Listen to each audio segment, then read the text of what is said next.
ভরা মৌসুমেও চড়া চালের দাম বাড়ছে কুষ্টিয়ায়। বোরো ধান কাটার পরও বাজারে সব ধরনের চাল বিক্রি হচ্ছে চড়া দামে। মিল মালিকদের অজুহাত, পুরোপুরি ধান না ওঠায় বাজারে ধানের দাম বেশি। ধানের দাম না কমলে আরও বাড়তে পারে চালের দাম। এদিকে চালের দাম না কমায় ক্ষুব্ধ ক্রেতারা। এজন্য তারা দোষছেন মিল মালিক সিন্ডিকেটকে। কুষ্টিয়া থেকে সোনিয়া আজিমের তথ্যচিত্রে ডেস্ক রিপোর্ট। কুষ্টিয়া চলছে বোরো ধান কাটার মৌসুম। মাঠে মাঠে ধান কাটায় ব্যস্ত সময় কাটাচ্ছে কৃষকরা। সেই সাথে বাজারে আসতে শুরু করেছে নতুন ধানের চাল। তবুও সব ধরনের চাল বাজারে বিক্রি হচ্ছে চড়া দামে।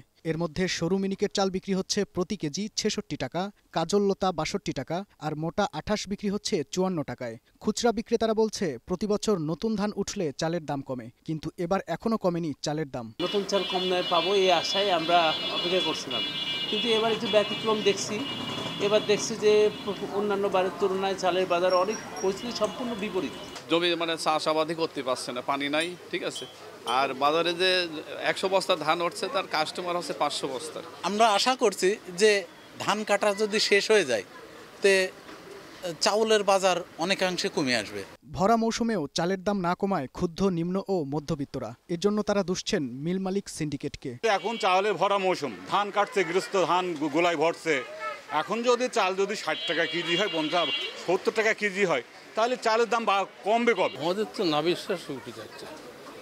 এইবারে এই সময় চাল ৭০ টাকা ৭৫ টাকা করে চাল, এটা কি সম্ভব? সরকার যদি খাদানগর হোক, গোপালপুর হোক, যে ওখানে গেলিপার সরকার যদি প্রশাসন দিয়ে বলে যে চাল, এই চালটা ৫০ টাকা ৫৫ টাকা সব পারে। এদিকে মিল মালিকরা উল্টো আভাস দিচ্ছেন মৌসুম শেষে আরও দাম বাড়তে পারে চালের। তারা বলছেন এবছর ধানের বাজার চড়া, তাই কমছে না চালের দাম। ধান কিছু কিছু জায়গায় ধান উঠছে, আর কিছু কিছু জায়গায় এখনো ধান উঠে সময় পায় নাই।